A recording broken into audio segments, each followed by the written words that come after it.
द्रोणाचार्य का पुत्र अश्वत्थामा दुर्योधन से जाके मिला। कहां?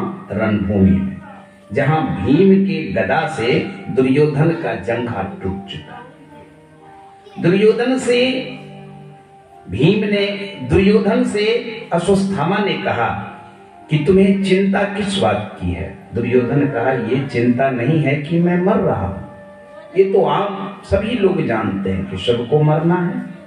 मृत्यु की चिंता नहीं है, चिंता इस बात की है कि हम 100 भाई थे, 100 के 100 मारे गए।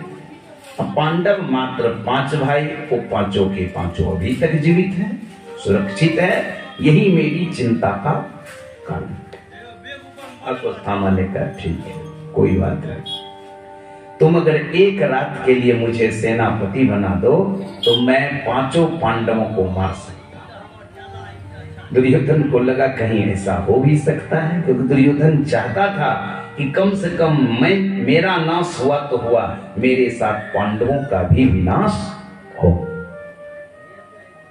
क्योंकि ये दुर्जन प्रवृत्ति वाले थे, द्वेष था इनमें, दुष्टता थी इनमें, और व्यक्ति मरते मरते भी अपने स्वभाव को कभी छोड़ता नहीं है। शास्त्र कहता है, स्वभावो नैव मुच्यन्ते, स्वभाव कभी नहीं छूटता। जिसके जो स्वभाव हो जाते, जिसकी जो प्रवृत्ति हो जाती, वो अंततः रहती है, जब तक वो मरेगा तब तक। तो अश्वत्थामा को दुर्योधन ने सेनापति बना दिया। अश्वत्थामा रात्रि में पांडव के शिविर में चला गया, और पांडव के शिविर में द्रौपदी के 5 पुत्र सोए हुए। अब अश्वत्थामा धोखे में समझा कि ये पांडव सोए हुए हैं, बस पांडव समझ के अश्वत्थामा ने द्रौपदी के 5 पुत्रों की हत्या कर दी।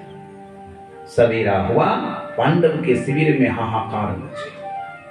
निधनं सुतानां मातृः शिशूनां निशम्य घोरं परितप्यमाना। निधनं सुतानां मातृ शिशूनां निशम्य घोरं परितप्यमाना। पूरे शिविर में हाहाकार मच गया, द्रौपदी रोने लगी, द्रौपदी चिंतित हो। द्रौपदी के विलाप पर अर्जुन ने द्रौपदी को सांत्वना दी, आश्वासन दिया कि तुम चिंता मत करो, जिस अश्वत्थामा ने तेरे 5 पुत्रों की हत्या की है, हम उसे मारकर, उसका मस्तक काटकर, शीश काटकर तेरे सामने लाएंगे। और अर्जुन प्रतिज्ञा करके भगवान श्री कृष्ण से कहा कि मेरा रथ लीजिए और चलिए। कृष्ण को क्या था, रथ लिए चल लिए।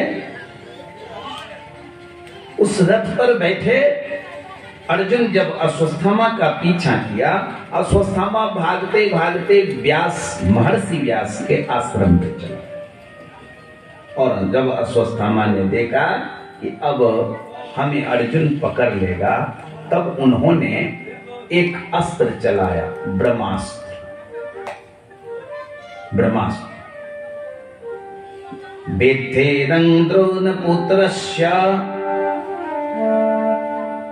ब्रह्मास्त्र प्रदर्शितम् नैवाश्वेद संहारम् प्राणबाधा उपस्थित।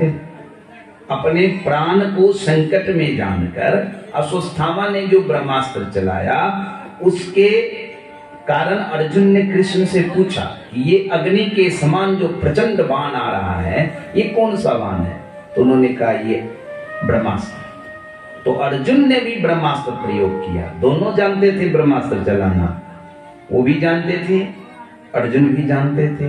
अर्जुन ब्रह्मास्त्र को अपने ब्रह्मास्त्र से उसकी दिशा परिवर्तित कर दिया और अश्वत्थामा को पकड़ लिया। अश्वत्थामा डर से कांपने लगा, भयभीत हो गया, उसकी आंखों में आंसू आ गए। निरस्त्र तो था ही, भय से थर थर कांप रहा। कृष्ण बोले अर्जुन से कि तुमने तो प्रतिज्ञा करी थी, तुमने प्रतिज्ञा किया कि मैं अश्वत्थामा को मारूंगा, तो अब इसे मारो, तेरे हाथ में है। अर्जुन बोले नहीं, धर्म कहता है कुछ लोगों को मारना नहीं चाहिए। कौन कौन लोग? मत्तम उन्मत्तम प्रमत्तम सुप्तं बालं जरं स्त्रियं भीतं प्रपन्नं वीरथं न हन्तो धर्मवितो रिपु।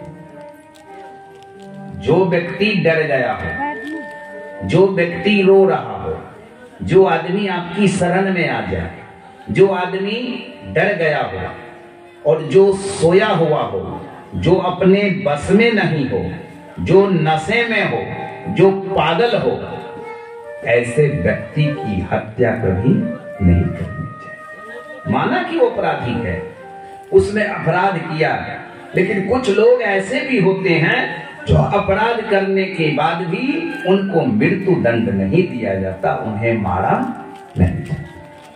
उसी में से अश्वत्थामा की भी अवस्था थी। वो डर गया था, निरस्त्र था, भय से कांप रहा था, आंखों में आंसू भरे थे। उसे भयभीत देखकर अर्जुन ने उसे मारा नहीं। क्यों? क्योंकि विषम परिस्थितियों में भी जो धर्मात्मा होते हैं वो अपने सिद्धांत को कभी छोड़ते